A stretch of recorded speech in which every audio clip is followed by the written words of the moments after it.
নাইলে 14 তারিখ কি মুসলমানের কালচার? মুসলমানের কালচার তো হইল 365 দিন তুমি যাকে ভালোবাসো তাকে 365 দিন তুমি ফুল দিবে। বিজাতির তরিকা হইল 364 দিন জুতা মারবা, একদিন শুধু একটা ফুল নিয়ে দিয়া বলবা ইউ আর মাই হানি, তুমি আমার মধু। এটা তো বিজাতির তরিকা ছিল না। বিজাতির তরিকা তো হলো বৎসরে একদিন। কয়দিন? আর মুসলমানের তরিকা 365 দিন। মানুষকে ভালোবাসবে 365 দিন। বিজাতির মুসলমানের উচিত তো ছিল যে 31st নাইট যেদিন আসবে ওই দিন সারা দুনিয়ার মুসলমান মসজিদে আল্লাহর কাছে সেজদায় পড়া দোয়া করতে থাকবে, আল্লাহ সামনের যেই বৎসরটা আসতেছে 12টা 1 মিনিটে আল্লাহ ওইটা যেন মঙ্গল নিয়ে আসে, অমঙ্গল না নিয়ে আসে। এই দোয়ার ভিতরে 31st নাইটকে স্বাগত জানাবে। মুসলমানের রীতি তো এটা ছিল না যে প্রত্যেকটা বাড়ির ছাদকে 31st নাইটের রাস্তা, প্রত্যেকটা বাড়ির ছাদকে 31st নাইটকে বিজাতির মতো স্বাগত জানানোর জন্য স্টেজ বানায় ফেলবে। এটা কি ছিল? বিজাতিও তো এতটুকু করে না। আমি তো 31st নাইট আমেরিকাতে দেখছি, এত তো করে না যত বাংলাদেশে করে। আমি তো 14 তারিখও আমেরিকাতে দেখছি, এত ফুল তো কেউ কিনে না যত ফুল বাংলাদেশে কিনে। ওরা তো বেশির থেকে বেশি একটু দেখা হলো, গালে গাল লাগাইলো আর একটা মুচকি হাসি দিয়ে কইলো ইউ আর মাই হানি, বাস এতটুকুই শেষ। মনে হয় গাজীপুরের মানুষ আমাকে নতুন করে বুঝাইতে চাইতেছে, ঠিক না? দুনিয়া ঘুরা তো দেখা ফেললাম, আমরা তো অতিরঞ্জিত।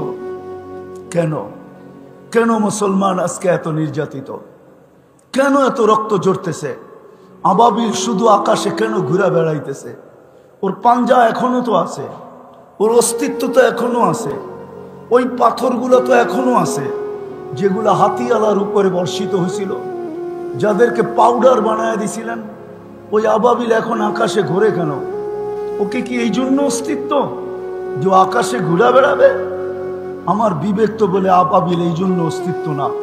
আবাবিলের অস্তিত্ব এই জন্য ছিল যখন ইসলামের বিরুদ্ধে হাতি আসবে, আল্লাহ রসুলের বিরুদ্ধে হাতি আসবে, তা আবাবিল নিজের ইচ্ছায় পাঞ্জায় ওই পাথর উঠাবে আর ওই হাতিওয়ালাদের উপরে মারবে আর ওদেরকে পাউডার বানায় দুনিয়াকে দেখায় দিবে। আবাবিল তো মনে হয় এই জন্য ছিল।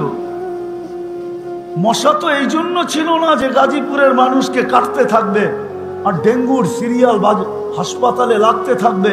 আমার তো বিশ্বাস মশা এই জন্য তৈরি হয় না।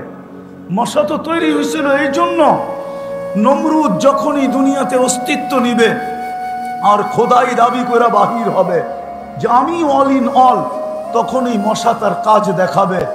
নমরুদি বাহিনীকে যেরকম মাটির সাথে নিঃশেষ করছে, মিশায়া দিছে, নমরুদকে 400 বছর জুতার বাড়ি খাইতে বাধ্য করছে। দুনিয়ার ইতিহাসে একটাই মশা পাওয়া যায় যার বয়স ছিল 400 বছর, যেটা নমরুদের নাকে ঢুকছিল, তাও ল্যাংরা। আমাদের তো ভালো ল্যাংরা না, হাসার বিষয় না, বাবার বিষয়। আমি বাবাইতে চাইতেছি আপনাদেরকে, বিশেষ করে যুবক সমাজকে পায়ে হাত দিয়া বাবাইতে চাইতেছি, গাজীপুরের মানুষকে বাবাইতে চাইতেছি, চিন্তায় বাধ্য করতে চাইতেছি। দিলের ভিতর থেকে বলতেছি, দিলের ভিতর থেকে। আমি বক্তা না। আমার আগে মিজানুর রহমান সাইদ সাহেব পড়ে গেছেন, বাংলাদেশের গ্র্যান্ড মুফতি। ওনার পরে আর কথা বলার সুযোগ নাই। বসছি যখন, তাইলে দুটা কথা বলেই যাই। লম্বা হবে না, ধ্যান দিয়া শুনলে আশা করি বুঝে আসতে পারে। মশা তো এই জন্য তৈরি করছিলেন আল্লাহ, যে নমরুদি বাহিনী যখনই দুনিয়াতে আসবে তাকে নিঃশেষ করার জন্য। চিৎকারের ফেরেশতা তো এই জন্য তৈরি করেন নাই যে ও জীবনে একবার চিৎকার দিবে আর নাকে তেল দিয়ে ঘুমাবে। চিৎকারের ফেরেশতা তো এই জন্য তৈরি করছিলেন যখনই মানুষ প্রযুক্তিতে মাতাল হয়ে যাবে। মাতাল, আজকে যেরকম আমরা প্রযুক্তিতে মাতাল, তখনই চিৎকারের ফেরেশতা চিৎকার দিয়ে সবার আকলকে ঠিকানায় আনবে।